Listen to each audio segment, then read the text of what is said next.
What are cognitive biases? A cognitive bias is a systematic error in thinking. It also works as a mental shortcut to making decisions or judgments. Everyone is susceptible to cognitive bias, no matter their age, gender, or cultural background. Why do cognitive biases exist? Our brains need to take in an incredible amount of information, but it also wants to save as much thinking energy as possible. So, it relies on generalities or rules of thumb, also called heuristics, to help make hard decisions fast. You can think of a cognitive bias as an information filter, through which objective information flows and is transformed as it passes through. Like coffee grounds and water changing into coffee. It's the same ingredients, but a slightly different experience once it's transformed. We usually rely on cognitive biases when we're emotional, rush to decide, or feel social pressure to make a choice. However, everyday thinking and decision-making are subject to cognitive biases as well. In this video, I've outlined 10 common cognitive biases and ways to avoid them in your everyday thinking. 1. Self-serving bias. This is the tendency for people to protect their ego and self-esteem. It often takes the form of cherry-picking feedback to support your high opinion of yourself or overlooking your own faults and failures. You might be dismissing good feedback because you don't want to bruise your ego. To avoid this bias, ask yourself, have I been given a piece of feedback repeatedly that I'm ignoring because I believe it doesn't apply to me? 2. FOMO, fear of missing out. This is a form of social anxiety that makes people scared they're being left out of exciting or interesting events. It can be triggered by posts on social media where it looks like everyone is having fun without you. To avoid this bias, ask yourself, do I feel left out of an invisible in crowd? Am I doing something because I want to, or because I'll feel left out if I don't? 3. Gambler's fallacy. This principle describes people's tendency to think a random event is less likely to happen in the future if it's happened in the past. For example, if I flip a coin that lands on heads 100 times in a row, most people assume it will land on tails next. But actually, each new flip is independent of what's happened in the past. To avoid this bias, ask yourself, is this event dependent or independent from past outcomes? In other words, am I judging a random event by unrelated historical events? If I didn't know anything about past performance, would I still make the same choice? 4. Actor-observer bias. This is the tendency for people to attribute their own failures to external reasons and others' failures to internal causes. For example, when you're late, it's because there was too much traffic, but you assume that Jane was late because she is disorganized.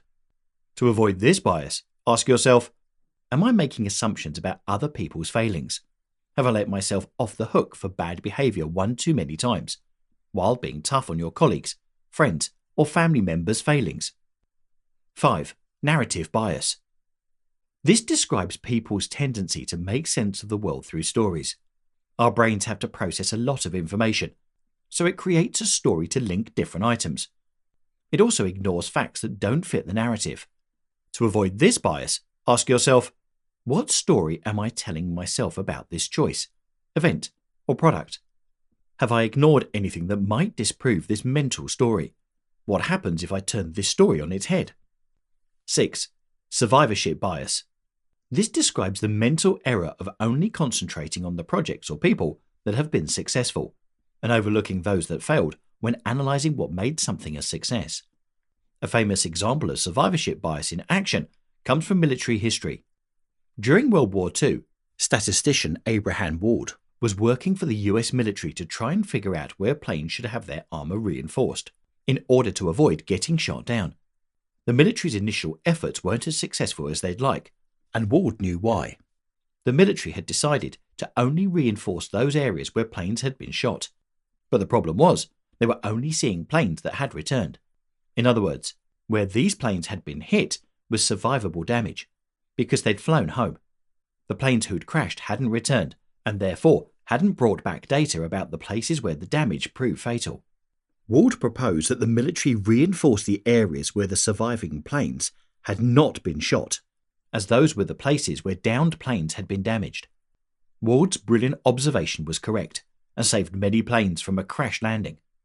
To avoid this bias, ask yourself, When I look back to see what's gone right, have I also looked at what's gone wrong? Am I accounting for the features, tendencies, or characteristics of failure as well as success? What features or choices does success and failure have in common? 7. Anchoring. This is the tendency for people to use the first piece of information they see to judge the following information. For instance, if you see 2 bottles of wine, the first one you see costs $2,000 and the second one costs $200. You're less likely to think of the second bottle as expensive because you anchor to $2,000 as the cost of a bottle of wine. To avoid this bias, ask yourself, in what context did I see this product and its price? Is the company making an effort to anchor me against something more expensive, to cloud my judgment? 8. Halo effect. This is the tendency for people to let one positive trait guide their total opinion of a person, product, or experience. For example, people consider good-looking individuals more intelligent, more successful, and more popular. To avoid this bias, ask yourself, what do I really like about this? Then imagine it without that trait. Do you feel the same way?